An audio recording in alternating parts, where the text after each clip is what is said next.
it would have been nice to have an extra 10 or 15 years or 20 years, because I think I probably would have had more energy and more opportunity to make a bigger difference, for other people as well as myself. But I'm glad it happened, and accept that and take it from here and keep running.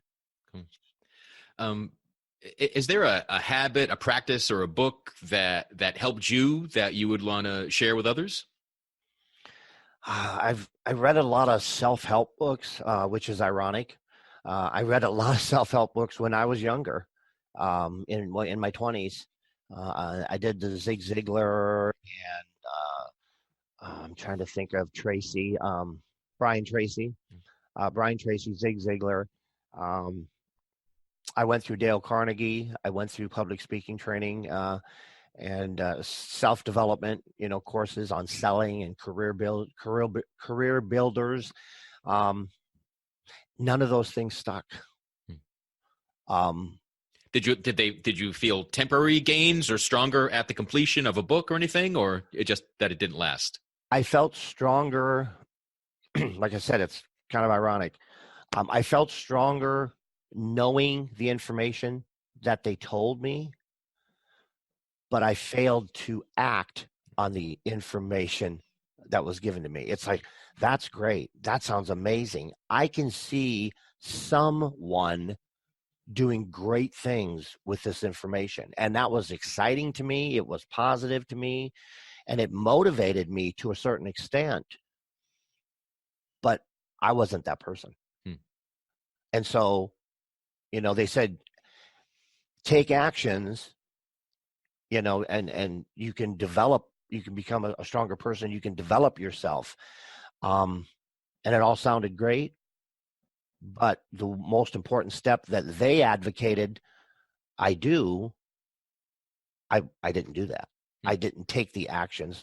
So I didn't really benefit from those.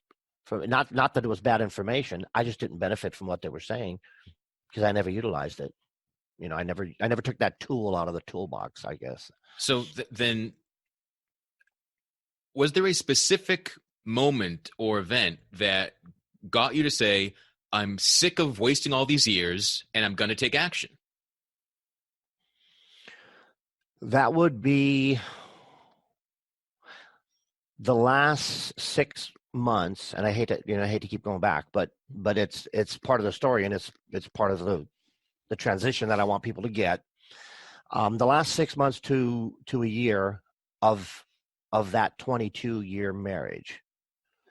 My life consisted of going to the post office to pick up stuff that had been ordered by my wife at that time, doing grocery shopping and running errands, getting smokes, gas, things of that nature. And when I wasn't doing those things, I was in my bedroom on the computer, surfing the internet, watching movies, in chat rooms, and looking for online attention, sexual attention, anything to feed my need to be loved and cared for. And I stayed up pretty much 7 days a week at night into the wee hours of the morning, 2, 3, 4 o'clock in the morning, chat rooms, movies, music, played a little bit of guitar. And I lived in that bedroom with my dog in his crate, every day, every night. And that was it. I mean, that's all I had. My wife at the time was making tremendous amounts of money, so there wasn't a lack financially. We could buy anything we wanted. I mean, anything. So the financial stability, that wasn't even an issue. What was completely missing was a life, a relationship, with anyone, I had no relationship with my second son. He was very connected to his mother, and we spoke every once in a while, maybe a couple times a day. Hey, how's it going? Hey, can you bring that to me? And that was about it. Hmm. Um, so that was a very miserable place, Yeah. a very destitute. Just, it was kind of like being in prison, and then you get to go to chow and meet some of the other inmates, or you get to go out and shoot some hoops, out on the basketball court, and then all you got to go back to your cells. Well, that literally was the same scenario. I could go out, I could run to Walmart, or I could run here to pick this up, and then I came back home to the same thing. And that went on for months and months and months. Well, actually years. But I kept in the back of my mind, that was the same time that my second son was becoming older, and he was getting his driver's license, and he was starting to get, close. When he turned 17, I mean, in my mind, I'm like, I got to survive a year. I've got to survive 1 year. Or do I bail and leave the situation and break the promise to myself and break the promise to him? Because after leaving one son behind at 3 years old, refusing to repeat that mistake with my second son, that was a really hard, emotional, angry, tearful time. But I had to keep that promise. I had to stay. And so, like you said, what was the buildup? What was the transition? Years of working on myself, and then making that commitment to him.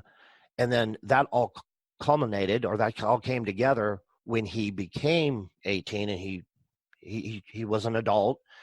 And I don't know if he was completely ready to accept my decision, but it met the criteria of that promise. And I had met my current wife. I had met her online.